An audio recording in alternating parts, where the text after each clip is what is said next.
All right, before we begin the meeting, we're actually going to do something a little bit different tonight in that this is my last official meeting as board president and District 2 trustee. I am going to ask everyone in the crowd and my fellow trustees to join me in calling the meeting to order. So if you would all stand, please, and it should be on the screen ahead of you. If you're ready. I call this meeting of the Comal Independent School District to order. Let the record show that a quorum of board members is present, that this meeting has been duly called, and that notice of this meeting has been posted in accordance with the Texas Open Meetings Act, Texas Government Code, Chapter 551. If you would please remain standing. As you know, our standards and practices as a district is to offer a prayer of thanksgiving to the Lord and to offer our allegiance to our republic. Mr. Miller. Thank you, Mr. Giustata. If y'all would, bow your heads, let's pray. Father God, I thank you so much for your love, grace, and mercy. I thank you for your daily strength. I pray, Father God, that you be with all of us as May, end of school, is a big time of transition for so many folks, for teachers, for students, for parents, for board members, for so many out there, Father God. I pray that you just be with all of us. Be with our graduates, be with our staff, that they finish strong. Be with our students as they're moving on to college, work, military, whatever it may be. Be with the students that are changing schools and taking that big step. I pray that we all just reference your perfect example and your son that was sent to die for our sins and live that perfect life. I pray that we use that as our guidance, Father God, and just aim to be more like him each and every day. I pray that you just watch over us in these next few days as time gets busy. I pray that we just enjoy the moment and take it all in as family. All these things we ask in your holy name. Amen. Amen. All right. I Pledge allegiance to the flag of the United States of America and to the republic for which it stands, one nation, under God, indivisible, and with liberty and justice for all. Mario in Texas. Honor the Texas flag. I pledge allegiance to thee, Texas, one state, under God, one and indivisible. All right. Thank you all for doing that with me. And Mr. Miller, thank you for the prayer this evening. Okay, we have some fantastic board recognitions tonight. So Mr. Mendez is handling duties for Mr. Stanford. I guess y'all are aware that Mr. Stanford's mother passed away this week, so please keep all of them in your prayers as well. Good evening, Mr. President, Board Trustees, and Superintendent Kim. Tonight, we have both in-person and virtual recognitions of teachers, staff, and students for honors that they have earned recently. We will begin with our virtual recognitions. So if I can direct you to our screens.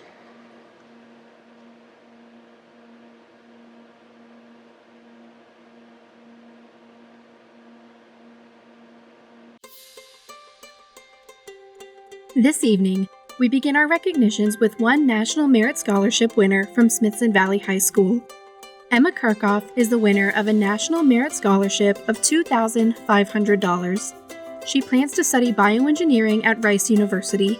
Congratulations, Emma. Now we would like to recognize the accomplishments of our spring sports teams. From track and field to baseball, softball, golf, and wrestling, this has been a year of districts championships and state qualifiers. From Kenyan High School, the softball team, coached by Kevin Randall, are the 5A area champions. The following teams and individuals qualified for state. Girls track 4x200 relay team, coached by Glenn Gamez and Sheila West. Golfer Ty Roberts, coached by Robert Storter. Wrestlers Alyssa Alamazar, Miles Moody, and Alexis Stevenson, with Jillian Wold placing second and Brett Green placing third, coached by Ron Baker. From Canyon Lake High School, the baseball team, coached by Victor Escamilla, are by-district champions. And in track, coached by John Bartels, senior Landry Brown placed sixth in high jump at state. From Davenport High School, the inaugural girls golf team, coached by Terrell Johnston, won the regional championship and advanced to state. In track, Kiana Van Haren, coached by Brandon Davis, placed third in long jump at state. from Smithson Valley High School. The baseball team, coached by Chad Kale, are by-district champions. Boys track 4x400 relay team, as well as Jasmine Singh and Emily Mills, who placed third in the 800, coached by Bren Jones. Wrestlers Selena Cifuentes Schaefer, Reed Ann Evans, Ryan Banka, Zarek Hawley, and Efren Arizmendez Jr., with Sage Banka placing third, coached by Tim Clarkson. Our academic UIL participants brought home top honors at state this year as well. Philip Templeman placed first in calculator, biology, and physics. He also placed fourth overall in science. Congratulations, Philip. That brings us to our final recognition. For the past 14 years, we have honored our Ready, Set, Teach graduates. These students work directly with district teachers in the classroom in this work-based internship program. Each is guaranteed an interview with the district upon receiving their college education and teaching certificate. This year's Ready, Set, Teach graduates are Emma Falcone, Jillian Martin, Jezebel Rebellis, Robert Stillwell, Emma Johnson, Megan Garcia, Emily Waters, Caroline Smith, Lauren Senelik, Jasmine Medina, Nadia Rodriguez, Emma Casa, and Caras Flores.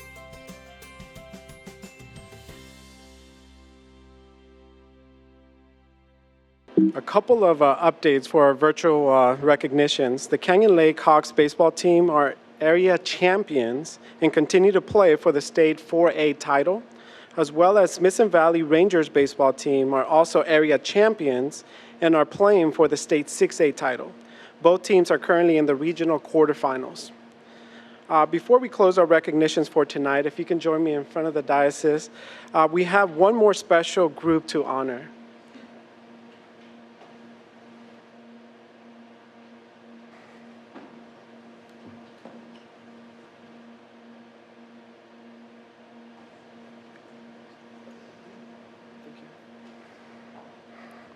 The League of Women Voters of Comal area recently awarded the following 3 support staff members for their efforts to reach students about registering to vote, and also promoting an art contest featuring voting. First, I would like to call Martha Miller.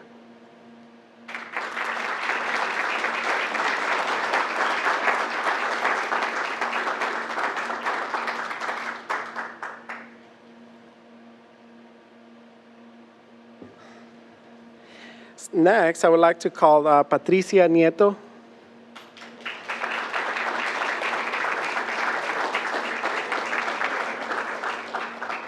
And Carla Schumann.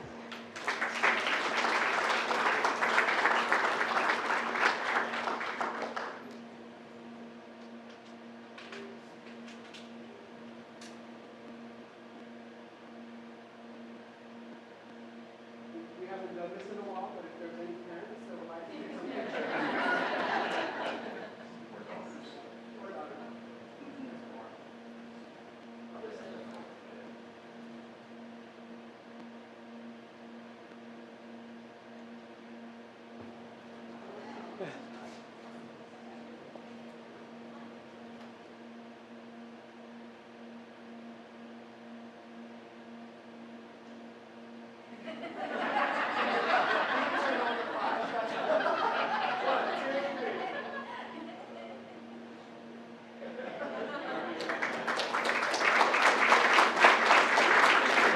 And that concludes our recognitions.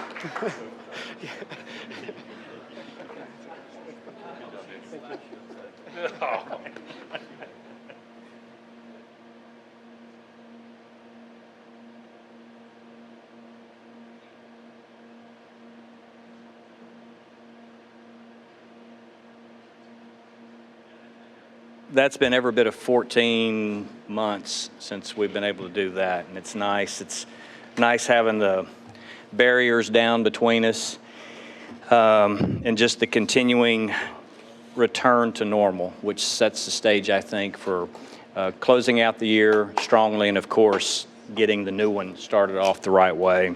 So listen, we've got a lot, y'all got a lot on the agenda tonight. I say y'all.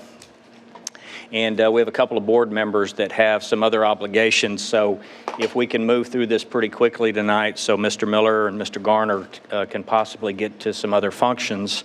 And as always, Mr. Bartlett, Dr. Bartlett always wants to leave early, so try to accommodate him. I had the opportunity at the last board meeting to share some comments, and each board member shared some comments, and I appreciate that. So I won't belabor the point. Just a couple of things really to my fellow board members as we leave here tonight. It's been an incredible journey over 12 years. But this past 14 months certainly stands out any way you look at it. But as I've said a couple of times, the courageous leadership in the decisions we all were willing to make and take, I think stand head and shoulders almost above any other time frame that I can recall serving on the board. Because in this day and age when every decision becomes divisive, no matter what it is, you know whatever you do is going to get attacked at some point on some level. And this year was no exception. But you all should be proud. You should be proud of the way you handled it. And most importantly, you should be proud of how we serviced our students, what that stands for on that wall, because we continue to adhere to what that mission statement is. We spent a year making sure we continued to get them ready for the future. And at the end of the day, no matter what was said, positive or negative, they were the right decisions. We can always second guess things, but now's not the time. As you move forward, you got a lot on your plate starting tonight. And don't forget, you need to always make long-term decisions. Avoid the tendency to make a short-term decision just because it seems politically correct at the time. As a district, as a board, certainly over the past 9 years, I think we have always kept that at the forefront, knowing that what we do today needs to stand the test of time, and not 1 year, 3 years, 5 years, but potentially 15, 25, 50 years down the road, especially when you're talking about facilities. So always make sure that that's clearly the objective. Continue to stand head and shoulders above the rest. That's what this district has become, the gold standard of districts across the state. No doubt about it. It's reflected in the leadership, in the decisions, and in the way we manage the day-to-day business, the way this staff manages the day-to-day business. Don't forget, our job is built around certain legal guidelines and parameters. And those always have to be at the forefront as well of how we approach our roles. So hiring, firing, and evaluating the superintendent, establishing policy, stand at the center of what we do, and then of course managing that oversight. Avoid the trap of advocacy.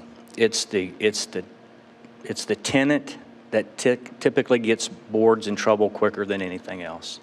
So always stay true to what that legal obligation is. It can be a slippery slope, and you've got to manage both sides of it, because parents, teachers, administrators, they're always going to come to you when they have a concern. But always make sure you remember to continue to manage that the right way, and allow Mr. Kim as our superintendent and CEO to really manage the day-to-day operation. Finally, rebuild this team. Rebuild this team. You've got the opportunity this year, because the way COVID has fortunately begun to ease the pressure on society, that you all can spend more time team building. And with the new member coming on board, it's even more important because of the very important decisions you all have to make. So get everybody up to speed quickly, and be prepared to continue to make those difficult decisions, because they're going to be on the ballot in just a couple of short months. And then if I have one final challenge for you, take back control of the messaging. For 14 months, we've kind of been on the receiving end of the messaging on social media and the different platforms. But as a board, retake control of that message. I would encourage you to perhaps even consider your own Facebook page or Twitter feeds. Communicate directly the right way, the legal way, back out to the parents, students, and stakeholders in the district. Own the messaging. Of course, in alignment with Mr. Kim and what the overall district parameters are. but I think that's important because you do good work and it needs to be noted and recognized. Okay? Again, it's been a wonderful 12 years. I appreciate y'all. I wish each of you all the very best. Thank you all. Godspeed and God bless. Now, here's what we're going to do next. We're going to take about a 5-minute recess, have a little quick cake and punch, and then Mr. York will reconvene the meeting, and then immediately Ms. Ayala will handle the swearing in, and then Jason will then take y'all directly into closed session for board reorganization. So got a 5-minute recess. Let's get that cake and punch out, enjoy that, and then let's get back to work.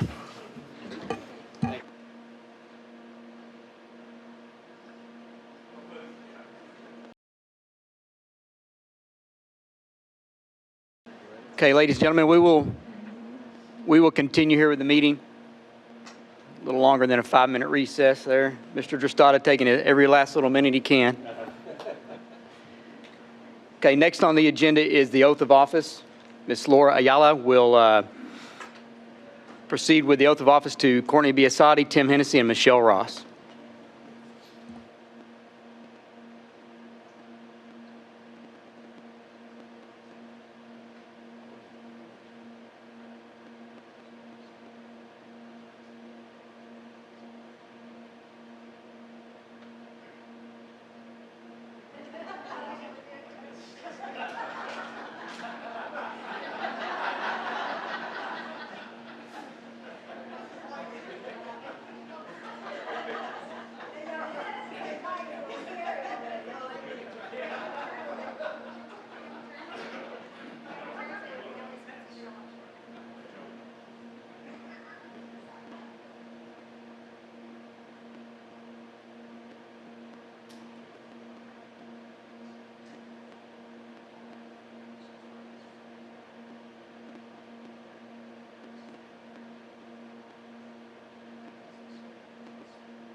Yeah. Can we pictures? Yes.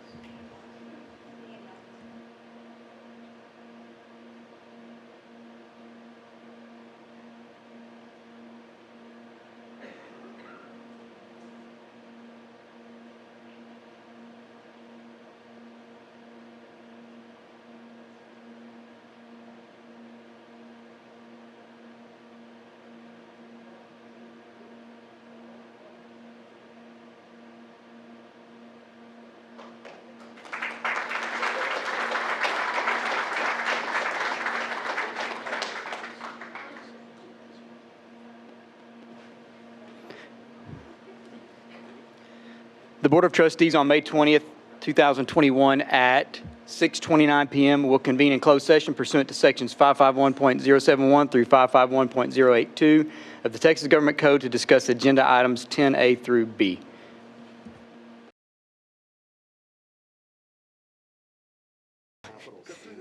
The Board of Trustees at 6:54 p.m. is out of closed session and reconvened in open session. Next on the agenda is the reorganization of school board. Mr. Vice President York, Mr. Miller. I move to nominate Jason York for President of the Comal ISD Board of Trustees. Second. Any other nominations?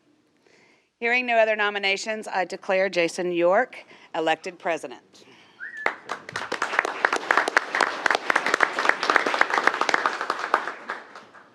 Mr. President, Mr. Garner. I nominate Michelle Ross for Vice President of the Board. Second.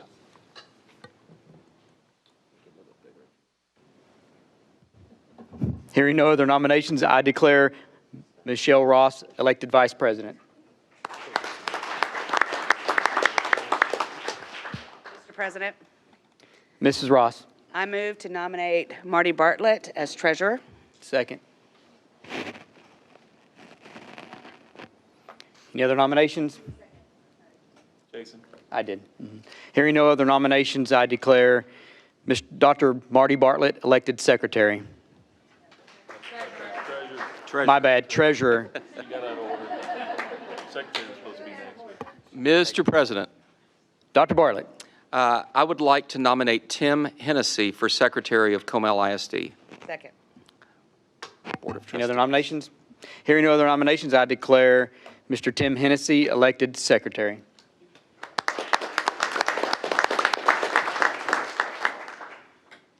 Okay, now let's go to work.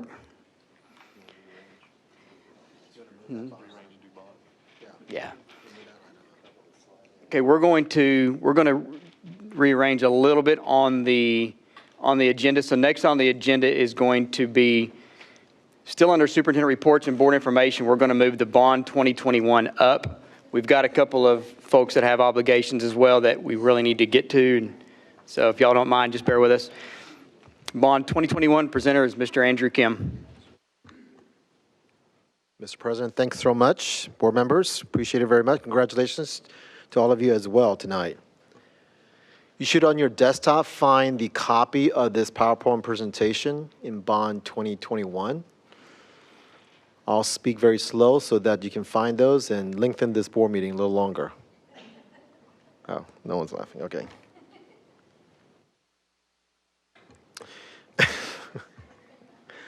Board members, as you know, the school district has been working on this bond initiative for some time now. Due to the pandemic, of course, you know that in May 2020, our scheduled bond effort that you voted for was canceled essentially by the governor of Texas of canceling all elections at this point.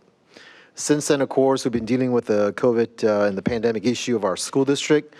Recently, though, we've begun since January and February with demographic report from Bob Templeton, as all of you know, in terms of resizing, reviewing, also reassessing the needs of our school district. We will bring Bob Templeton back on June the 10th to give you the latest demographic update. And certainly there's a lot of aggressive movements in our community when it comes to growth. Just going over the timeline that you will see there, certainly our district needs to call for a bond election for the November cycle on August the 16th. And unfortunately, that is a fixed date. So that is a date that we're going to need to do that on two items that night, and that is a bond call for the election as well as a voter-approved tax ratification election. So certainly your schedule is going to be something that we're going to have to work with to make sure that we are present at that particular moment. As all of you know also that the state of Texas in the last session, not this current one, but they passed a legislation to identify multiple different propositions now in order for bond election to occur.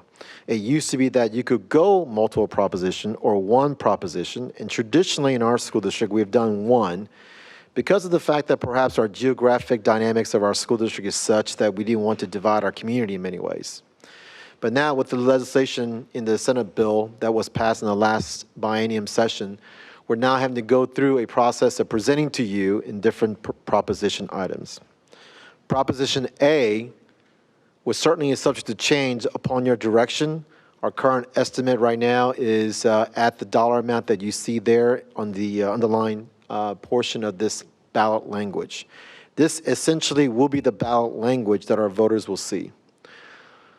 In Proposition A, we will cover elementary schools 19 and 20 at this particular point, middle school number 8, capital projects related to our schools, our current facilities, land purchases, as well as transportation or buses. What's interesting also in the legislation is that the legislature has asked, regardless of whether or not this is true or not, that this phrase, "this is a property tax increase," must be included in the ballot language. So that does present, once again, another challenge to us in educating our public. Proposition B relates to the various items that are listed here that would need to be separated out from Proposition A. In this case, we're looking at the Kenyan High School reinvestments, Kenyan Lake High School, Mountain Valley Middle School, Smithson Valley High School, and portions of the multi-use event center regarding the Ag Pavilion that we've been talking about for some time.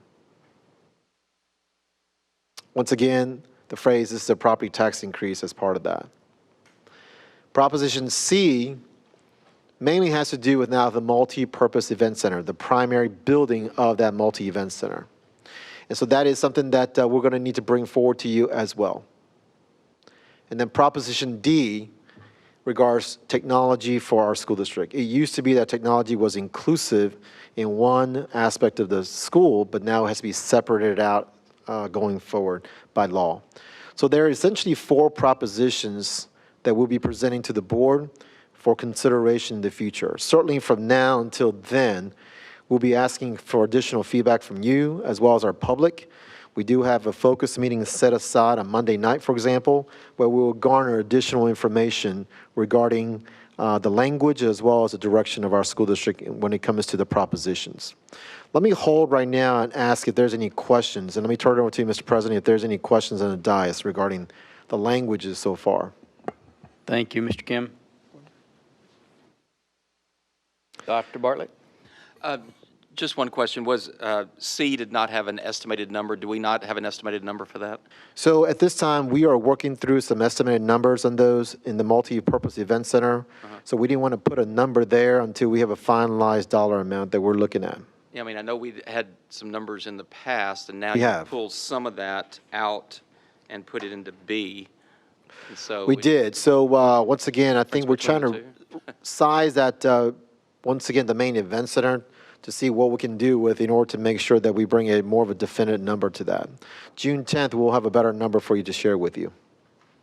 Okay. Thank you, Dr. Bartlett. The question always comes up about our impact of our capacity within our INS tax rate. As you know, INS stands for interest and sinking, and that is a portion of our tax rate, total tax rate, that we use to go ahead and basically pay for our bond issue. That is voter approved and voter authorized. Presently, with our property value increases that we're seeing significantly throughout our school district, at our current INS tax rate of 35 cents, we have a bond capacity of $550 million. If you were to decide to go above and beyond that to about range of $575 million, we see about a half penny increase in that regard. A $600 million capacity produces somewhat of a 1 penny, potential of 1 penny increase. Once again, these are all potential increases. They're all relative to the valuation growth that we'll see in the future. In fact, back in 2013, we looked at a potential 6-cent increase at that time period, which did not materialize. Once again, once the values grow, you actually can absorb additional dollars in the bond capacity. But I know this question oftentimes comes on the board. We want to show you a range of where it's at. On June 10th, at the workshop, we will have Mr. Westerman, who will be here going over a little bit more details regarding this particular portion. So June 10th workshop, we'll go into more details. But any questions at this time? Mr. President, I'll turn it over to you. Mr. Hennessy? Yeah. Thank you, Mr. President. Mr. Kim, the INS tax rate currently at 3.5. Is there a cap limit set by the state as to where we can go with the INS? There is. The current cap is at 50 cents. 5-0. 5-0. Okay. And that's considered a 50 cents litmus test. Many school districts that are considered fast growth, for example, are already at that limit or close to it. For example, the Leander Independent School District is close to about 49, 48 cents. I forget exactly, but many school districts are at that level. Okay. I think that certainly each individual penny consistently increases in terms of value as a result of the valuation growth every year. We've been able to, once again, sustain this rate. In fact, this board actually reduced this tax rate about 4 years ago, if my memory serves me correctly, down by 4 pennies. So we've actually lowered this rate in the past. So we've been able to maintain this for some time. In fact, when I came here, it was at 39 cents. So, Board, part of the reason for the question also, and what the answer does show us, is that there has been some conservative financial in the past that has allowed us to be at this point, that we do have potential dry powder in the future to increase our bonding capacity if necessary. Correct. Okay. I will tell you that certainly the needs always will outpass or, beyond this dollar amount if we were to truly look at all those things that are out there. Sure. But I think when we start to prioritize our needs, and staff has done a great job with that, as all of you know, certainly we have other bond time frames coming up in the future. And I think when we consider the cost of inflation going up in today's world of steel prices or concrete or labor, we ought to be very thoughtful about how we don't commit ourselves to current dollars for projects beyond a dollar that we may not be able to afford and do it right at a certain point. So once again, a sort of a needs-based bonds as we go, I think would be more appropriate at this particular point. Thank you, Mr. Hennessy. Nobody else? Okay. Mr. Kim? To that, let me just show you our bond timelines that we will see in the future. Once again, there's always a tendency to look at greater degree of needs for our school districts, certainly from our teachers' perspective, our transportation perspective, our maintenance crews, and so forth. We can all probably identify multiple different needs. In fact, just recently with the heavy rainstorms that we've had, some of our schools have some, roof issues that certainly we need to address, for example. So there's needs constantly, just like, perhaps your homes that we're going to need to constantly maintain. So the needs are always there. The question will always become, do we do it all one shot, or do we go and space these things out? And so far, what we have done is to go from a needs-based perspective, 3 years out, a 5-year out, so that we can come back to those things. Once again, we have to be very considerate about interest rates, dollars, inflationary costs of resources, labor costs, and so forth going forward. Some of you already know this. The cost of construction now for a middle school, for example, has gone up considerably than what it was about 4 years ago. Whether it's Piper Ranch, Danville Middle School, as opposed to what we might need to build for the future, middle school number 8, there's a huge difference, about $15 to $20 million, because of the value, the cost of construction has gone up so much. Any questions on the future timelines by any chance, Mr. President? Mr. Garner? Thank you, Mr. President. Mr. Kim, assuming, everything goes well here, we have a successful bond, it is kind of a quick turn to May of 2023. So, how about November of 2023? I mean, with elementary schools there, you can still get them built in timely fashion, wouldn't necessarily change the timeline of the new schools. Is that, how does that factor in? Staying on a November cycle. As you know, our facilities and construction team, led by Mr. McCullough, has done a great job. So far, if you look at all of our projects, it's all done under budget as well as on time. And we haven't so far missed our targets. Certainly, this presents a challenge for our school district.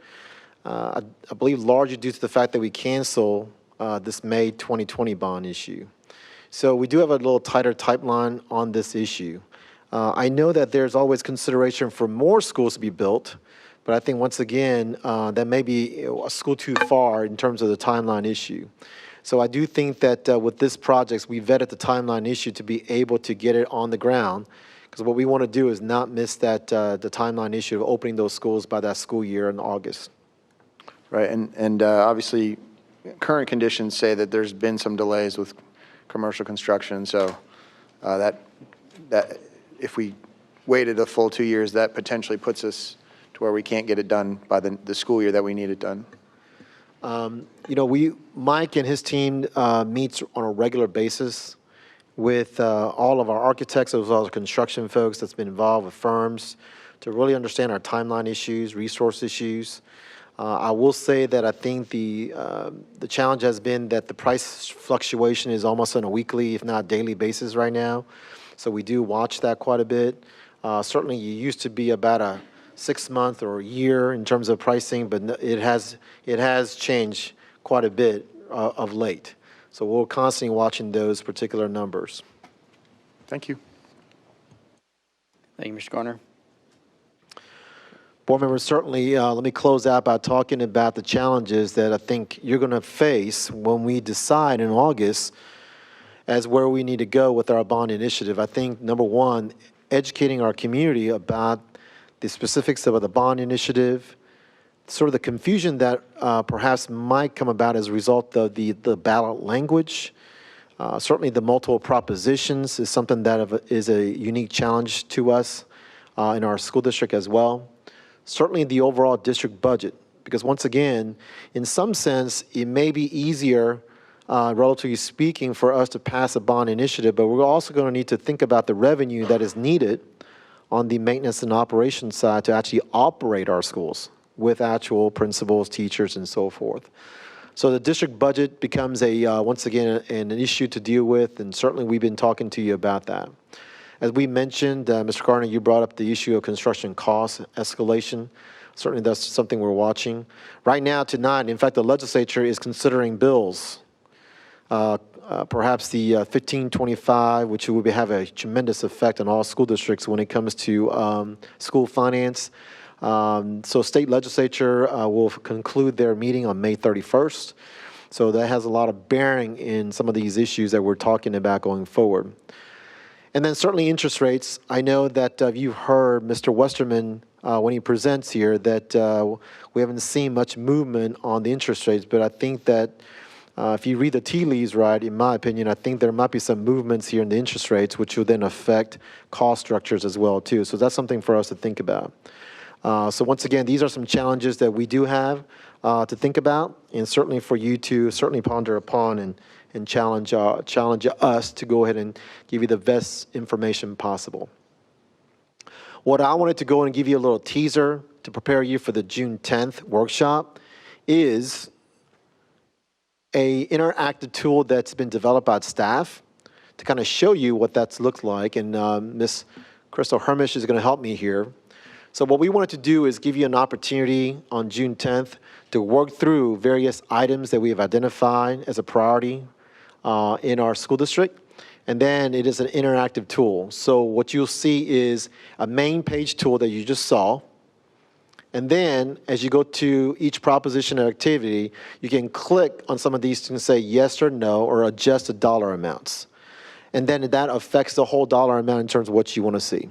So I think, once again, it's an exercise that we want you to go through with us to see that there is a way for you to talk about each individual items in such a way that affects the total dollar amount. And once again, I think what this interactive tool is something that staff has done a great job of looking through.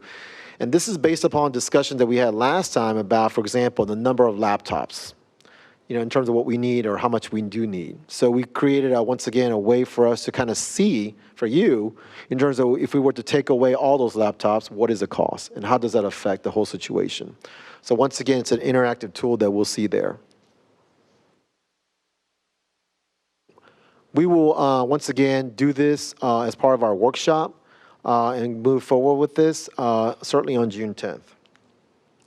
With that, Mr. President, now let me turn it back over to you for any further questions on any big picture items, as well as getting some feedback from you at this particular point of any questions that you want us to ponder upon to bring back to you with some additional answers and information by June 10th. Thank you, Mr. Kim. Okay, board members, I know it's a lot of information, and we've had conversations on it. Mr. Kim did say Monday evening is the staff parental, I don't want to call it bond oversight committee, but it's really what it is. Monday we Comal will Forward. have a Comal Forward Focus group meeting at Davenport High School from 5 to 7:30 p.m. It consists of mostly of our staff members, teachers, administrators that will be convening together to vet some of these items here, to bring back some additional feedback to y'all in terms of the items that are on here, in terms of reinvestments as some of our school constructions and so forth. Okay, Mr. Miller? Mr. Kim, I think, back in November, we received this information about needs at every campus. And it was a total of 139 million, a little over 139 million, based on my math capabilities. But is that included in all of Proposition A, or is there just a component of this list? There's some that's actually spread out based upon what the law identifies as what you have to separate those things out. So Okay. it is not necessarily all in Proposition A, but it's portioned out. For example, there are some athletic fields, for example, fine arts, that if you're as an addition to existing campuses, it has to be a standalone. Right. So But let as me rephrase my question. Is all this 139 in one of the 4 propositions listed here, or is Majority it? of it is in Proposition A. Right. But all 139 is accounted for in this total? I believe so. Wow. Okay. Good news. Ms. Ross? Thank you, Mr. President. Touching on what Mr. Miller was talking about on that list of capital projects, so that list of the 139 million is in there. Are we going to be able to take a look at other things, to have a discussion with Mr. McCullough and his team about other campus needs that we might want to address, so that we can see what the cost of that is?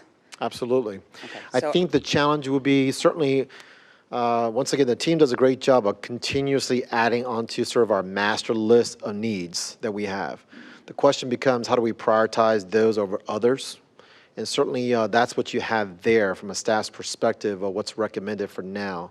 But from a long-term perspective, what can we do to address certain issues? As you know, we've been working very hard for the last 9 years to various items in a life cycle exchange and stagger these things so we don't have to go all at once to replace some of our units, for example, the HVAC systems and so forth. Now, having said that, we have fails or failures in certain systems prior to their scheduled maintenance. So those are some things that we're going to have to prioritize. I believe the Kenyan High School chiller, for example, is on here at a pretty good cost, for example, that's on here going forward. So once again, we're more than happy to take a look at any items that you feel is necessary and needed. I think what I'm getting at is that I would like to take a look at what those campus needs are, and then have that discussion with Mike and his team to see if that's on a life cycle, or is that something that needs to be addressed? Is that something we can do? Is it a timing issue, so that I think that we're all, as a board, pretty comfortable with letting some of the things that we might think are important Yep. go, because we know there's a time frame to be addressed with that. Right. So I'd like to see that list if possible. It's a pretty big, thick binder, so more than happy to go over that with you. For example, I think, top of my head, we're talking about the tennis courts. So our tennis courts are on a scheduled replacement. Recently, we did the Canyon Lake High School tennis courts redo. So those are things that we are on a schedule to do. Obviously, we would like to do it all at once and bring and deliver that type of service to all folks. But I think, once again, trying to make that work has been a little bit difficult from, once again, budgetary consideration and labor force issue in terms of getting that done. Thank you, Ms. Ross. Mr. Garner. Thank you, Mr. President. Mr. Kim, so a theoretical question here. So let's say when the pricing is going to be very challenging, right, as we've talked about because of all the increases. And so let's say we build the bond package, we get it approved, and then 2 years later, when we're building the schools, we have some, and not taking away from Mike and his team, they do a great job with that, but let's say that prices go somewhere where we're not expecting, and now there's a significant cost overrun. How, does that go on, where does that accounted for on our budget? I guess that's a concern I have. So Mike does a great job in terms of new construction to add inflationary costs to that. We used to be, as a practice, about a 3% adjustment. I think we're up to about 6%, Mike, adjustment on some of those. Right? So that is something that we do add to that issue in terms of that to guard ourselves against exactly what you're talking about. If not, what you're forced to do is reprioritize the campus structure from what originally was promised in essence to the public in terms of what you might need to do. I know various school districts out there in the past where they've had to, for example, forego a certain wing of a campus or something of that nature to meet budget in that regard.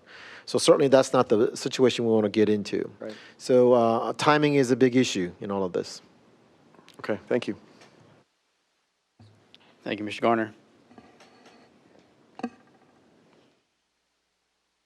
So I know we will work on a lot more of this June 10th at the workshop, but again, we have to call it by August 16th. So we've got a lot of work, again, to do. I know we put a lot of effort into it right before the pandemic hit, so there's some familiarity here, but everybody look so far so good with the numbers? Yeah. Okay. All right. Thank you, Mr. Kim. All right, thank you. Okay, next on the agenda is Student Code of Conduct, second reading. Mr. Corby Wunderlich. Thank you. Be careful.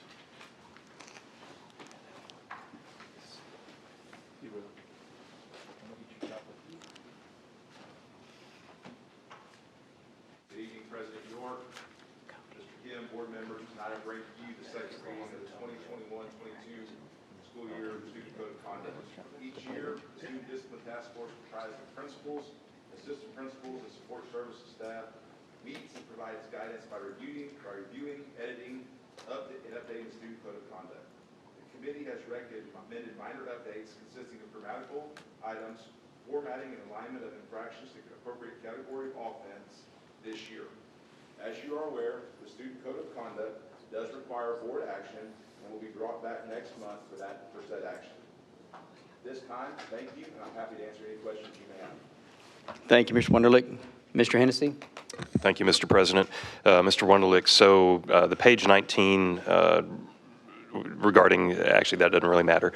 So we're talking about transferring a student from a different feeder pattern and removing the word campus. What was I going at?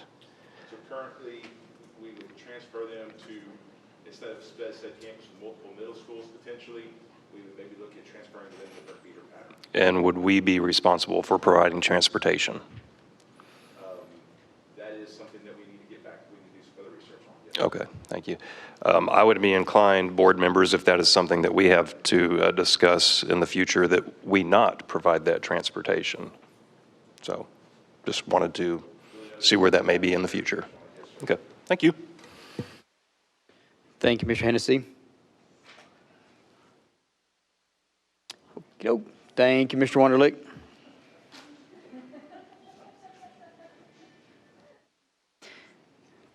Thought somebody had some objections back. Right. Okay, next on the agenda is going to be academic performance update. Mrs. Courtney Witherall.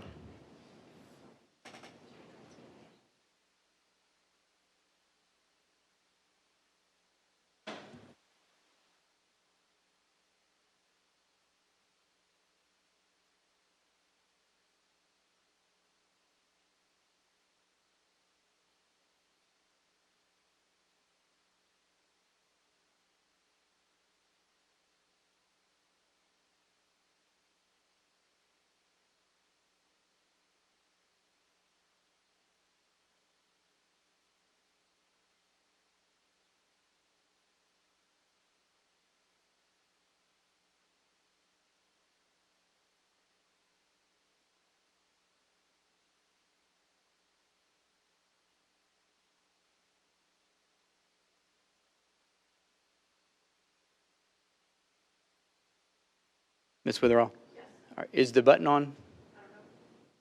Green? Sorry. Can you hear me now? Do I need to start over? No, you're Are you good. Thank you. I was Just using for my teacher recording voice. purposes. Okay. Each year, our internal tracking consists of collecting, analyzing, monitoring, and calibrating data from universal screeners, district common assessments, unit assessments, failure reports, and grade distributions. The culminating activity is comparing our local data collection to state assessment results to measure student progress in order to identify and address learning gaps that may exist. The complete data sets we collect and analyze also gives us the opportunity to spot weaknesses in our system that need to be addressed. Similar to previous years, district and campus teams analyzed MAP, district common assessments, unit assessments, and failure reports to monitor and adjust instruction and support.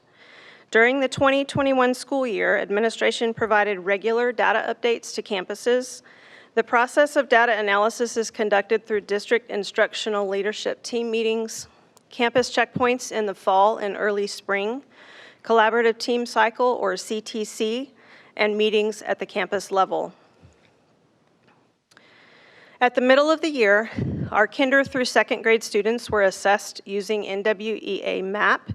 In your board packet, the percentage of students at or above grade level is summarized for you. In comparison to last year at this time, each grade level analyzed showed various levels of decline from minimal to the most concerning, second grade reading. TEA defines the meets grade level performance on STAR as on grade level. The current percentage of students scoring meets grade level on common assessments and unit assessments is outlined in your board packet. Looking back to 19-20 school year, elementary, middle, and high school performance is closely aligned to this year overall, with even a few celebrations showing gains in 2021. And on this slide, that would be Algebra 1 and English 1. We had some gains from this time last year on our unit assessments. Mr. President, board members, I just want to point out that once again, when you compare this relative to other school districts out there, you really have to give a lot of credit to our administrators and our campus teachers in terms of what it's been accomplished this school year with all the challenges that they have faced. The fact that our students, once again, certainly, we had to consider the motivation factors perhaps that was involved in terms of decline in some areas. But once again, when you talk about statistical significance, we certainly see the fact that our kids, once again, performed extremely well right now at this particular point. And as you know that in our past work with our data, this has been a good predictor in terms of what we see in terms of state assessments. So once again, the question was never about, are we going to have a decline? We knew that going into the pandemic. The question always has been, how far are we going to be straying away from where we were as a school district? So this is one set of examples to tell you where we are at this particular point. It's not a complete set of data, but we want to kind of show you where we are at the present moment with what we got to work with. So now we'll talk about next steps, now that we have the data that we have. District and campus teams have been progress monitoring throughout the school year in order to adjust and fine-tune plans for the 21-22 instructional school year. We know that there are opportunities in second grade, especially in reading, so we've designed targeted instruction for summer school that focuses on the science of reading and also integrates math.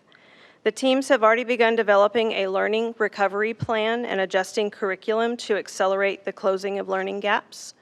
In addition, we're designing a systematic approach to address math and reading gaps in middle school by developing a secondary academic support team. Once data becomes available later in the summer, we will provide an update to the board. This should be sometime in July or August. So I'm happy to take any questions. Thank you, Ms. Witherall. Mr. Hennessy? Thank you, Mr. York. Ms. Witherall, thank you for the information. Question regarding some of those stats are pretty amazing, like Algebra 1, we had a 6% increase. Do we need to change math to remote? That is a joke, by the way, not happening. Well, maybe. Well, we'll see.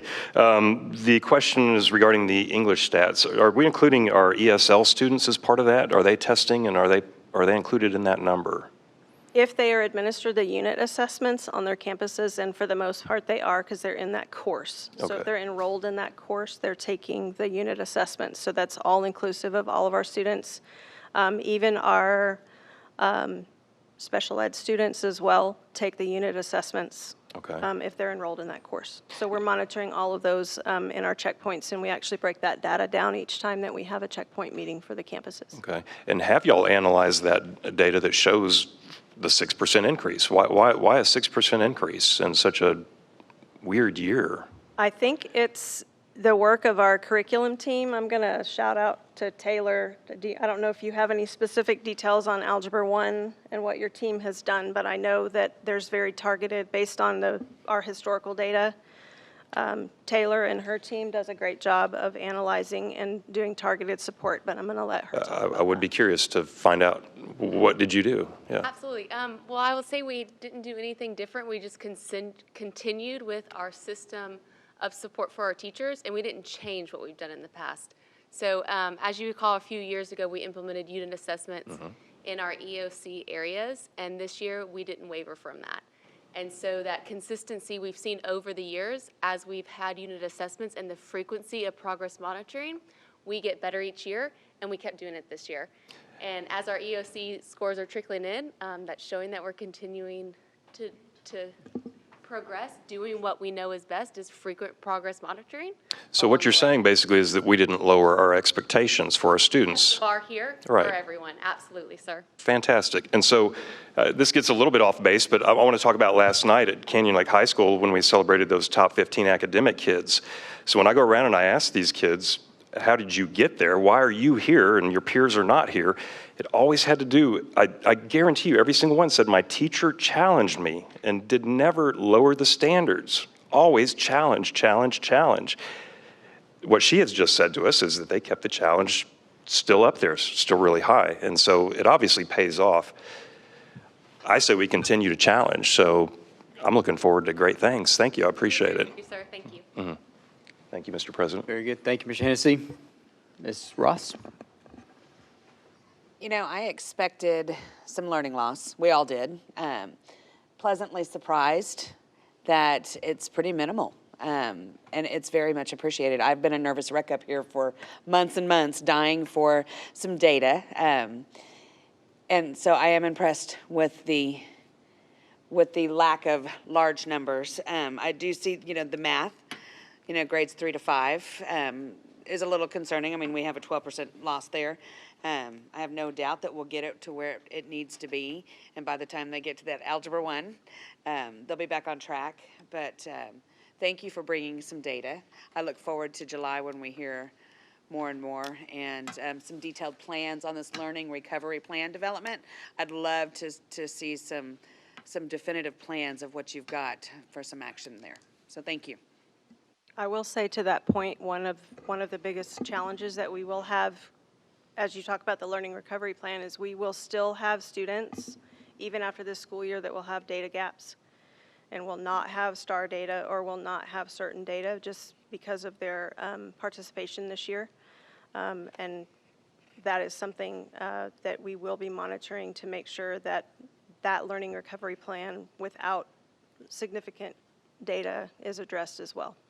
Are you talking a large number of those students, or is it just a minimal amount that you can actually work on a one-on-one kind of basis with them to make sure they're going to get what they need? Right now, it depends on the grade level and what our participation was. We had really good participation in STAR, but when we get to summer, we'll be able to share with you exactly how many of those students that we had that opted to stay home to not test. But So those are the students we don't have any data on. we have our local data, but we don't have that connection piece to the state data that we'll be able to really see if there was an alignment in what they did on our common assessments to our state assessments. That's the alignment piece that we were missing last year when we didn't have STAR, so we could tie it all together and see how what we do aligns with the expectations of the state. So, Board, I just want to say that we hear so much about STAR and how bad STAR is, and nobody wants their kids tested and all of this. But it really is just a piece of the puzzle. And I think that we as a board need to make sure, you know, with the MAP data, with all those common assessments, it really makes sure that these kids are getting what they need to get so that when they leave us, we're back up there, right? And we give them everything that they need. So we as a board need to make sure that we support anything that you guys need, because that's what it's about, the success of these kids. So anything that we can do and that you need, let us know. Thank you, Mrs. Ross. And before Mr. Kim, I know you have a comment. I want to say something too, though. Mrs. Ross, with what you talked about with the STAR test and stuff, I remember when we hired Mr. Kim in 2012, we had talked about the perception out there that a lot of parents felt the district was teaching for the test, teaching to the test only. And one of the challenges we presented Mr. Kim with was we don't want that. That is, like you said, it's a piece of the puzzle, and it's part of the data collection, but it is not the puzzle. So I appreciate you saying that. Mr. Kim? You know, I just want to once again just not only commend the folks that are in the audience that really, really made that expectation, as Ms. Taylor Keller just mentioned. But I will tell you that our systems of how we operate within our school district for the last 9 years and really honing those skills about how our teacher teams are working together to what Mr. Hennessy talked about. I think what happened, you know, in some sense, one of the things I think we can conclude is that they had to really depend on each other more so than ever before in this pandemic. And I think in many ways, thank goodness that we had a habit of doing that prior to even the pandemic beginning. And I think in many ways that has served us well. And one of the first things I saw as a sign of that was last summer in the summer school, where we had a summer school at Morningside Elementary campus, and talking with those first grade teachers who are coming from various different parts of our school district to be summer school teachers during remote learning. They're really, really dependent on each other to work together. And I think in many ways, had we not had that structure in place, I think that would have been somewhat of a additional loss in terms of learning. But I think that system that we've been sort of honing on, as we mentioned, and consistency of that and talking about those things. And during the school year, this year, the team here went out and still did remote checkpoints, you know, expecting these processes to go. So it wasn't that we were always worried about the results. We were more worried about what we do on a day-to-day basis, a process. And I think that's a consistency that we've shown. So regardless of the context that we deal with, whether it's a weather, pandemic, whatever it might be, certainly just adhering to that, I think, is the key to eventual, once again, getting back to where we need to get back to.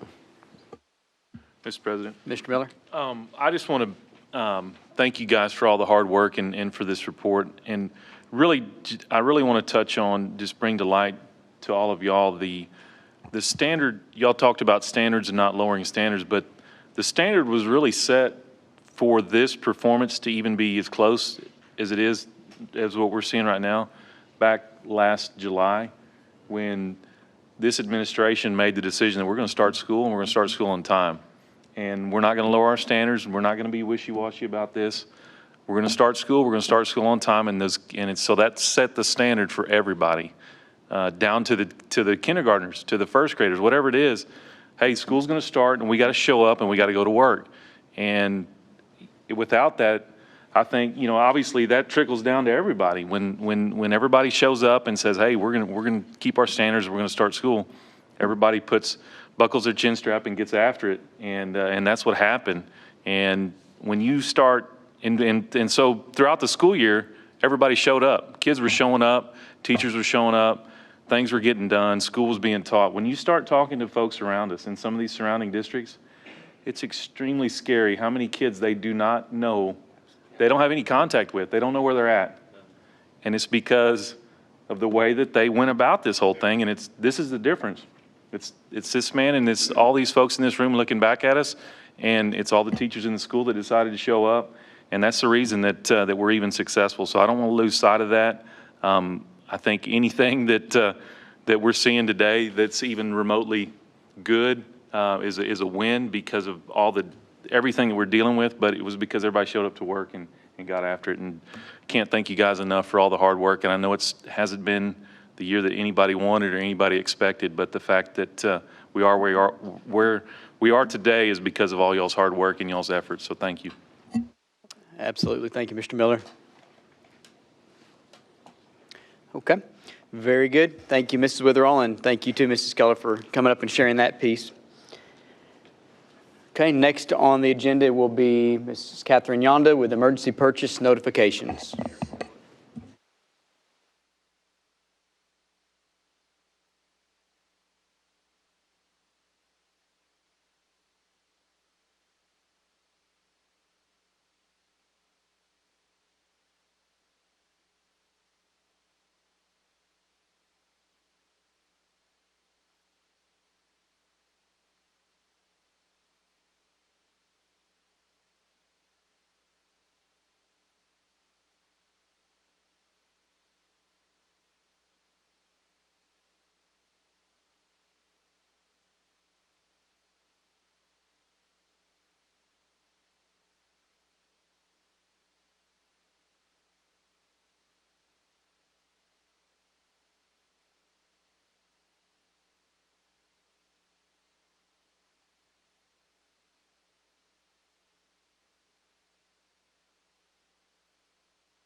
Thank you, Ms. Yonda.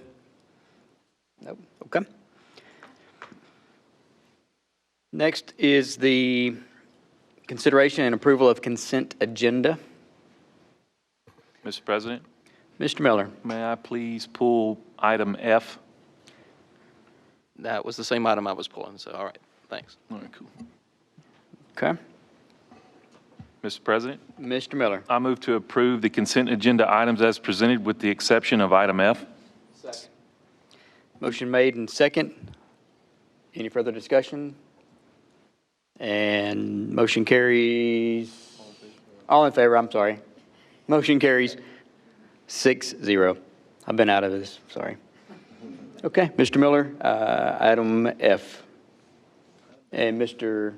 Bartlett as well. Page 60. You got it? Yeah, go ahead. It's page 60. I don't have it yet, Mike. Go ahead. You got it in front of you. Now I'm scrolling.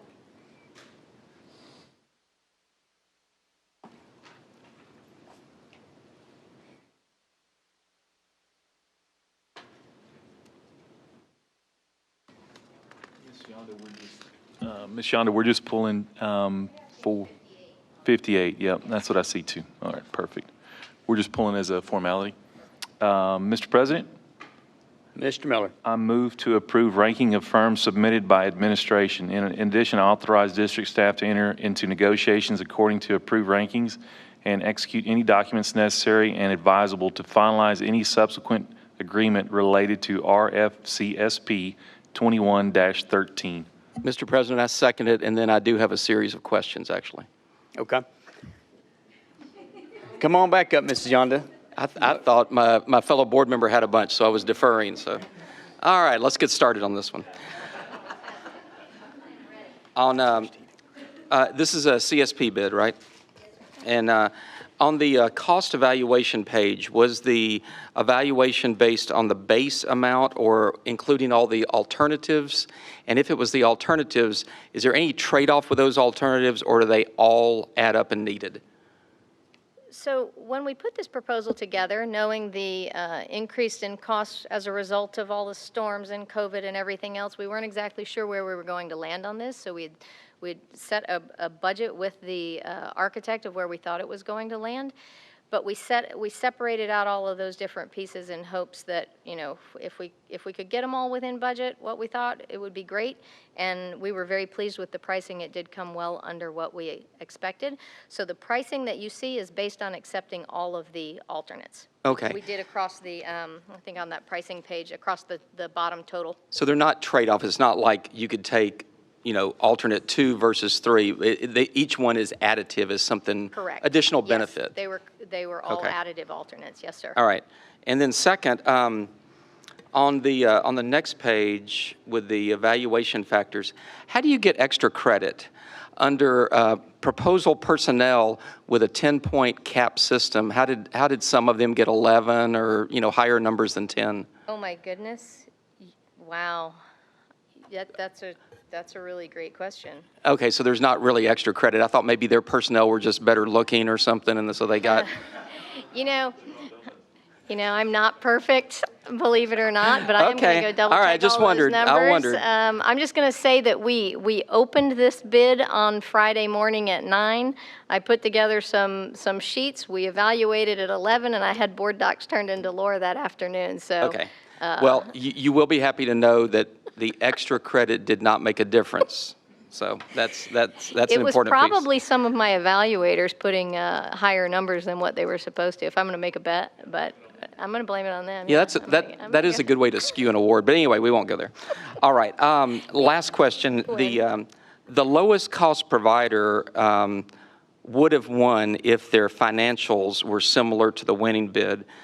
Can you explain why they were evaluated so harshly on their financial capability, because that caused them not to win? So we put together an instruction sheet, and we hold a pre-proposal meeting that we had, I can't remember the date of it, but over at Kenyan High School. And we had a large assemblage of contractors that showed up there, and we very specifically go through the scoring system. And I point blank tell them when it comes to financials, if you do not provide your most recent financial statement to us, then you will lose points on that particular area.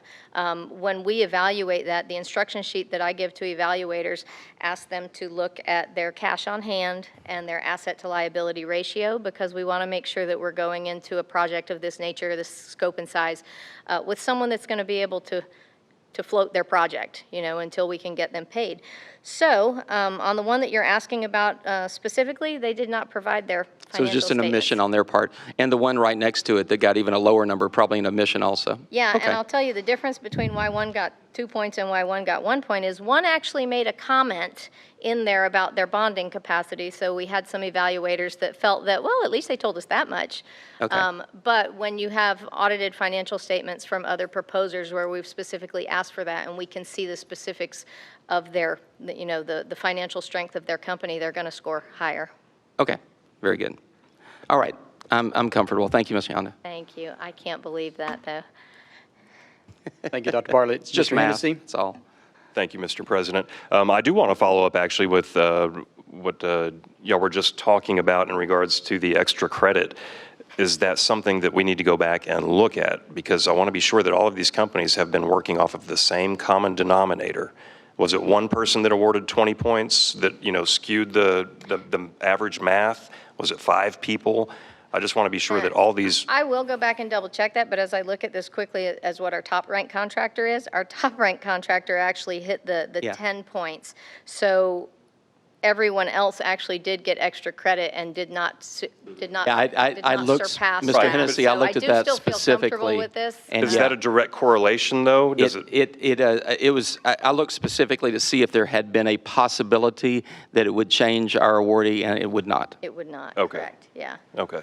Just wanted to be clear and be 100% sure about that. Thank you. Betcha. Thank you, Mr. President. Thank you. Motion made and second. All in favor? Motion carries 5-0 with one abstaining. Thank you. Thank you.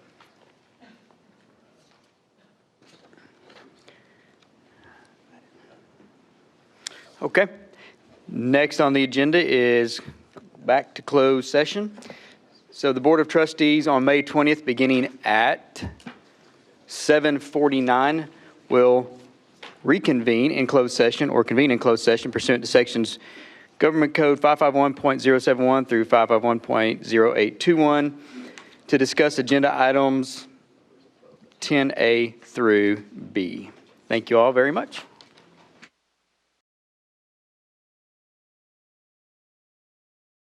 The Board of Trustees at 8:54 PM is out of closed session and reconvened in open session.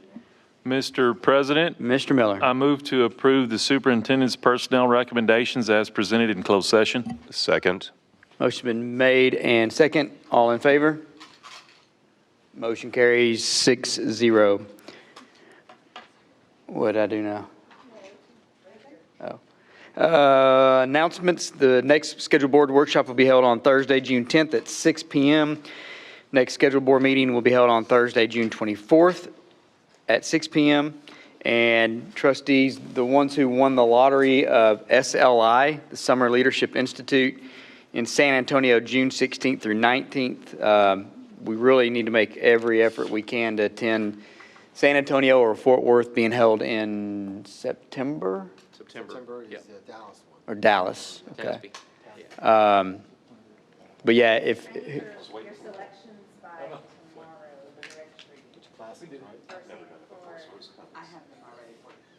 for San Antonio. Okay.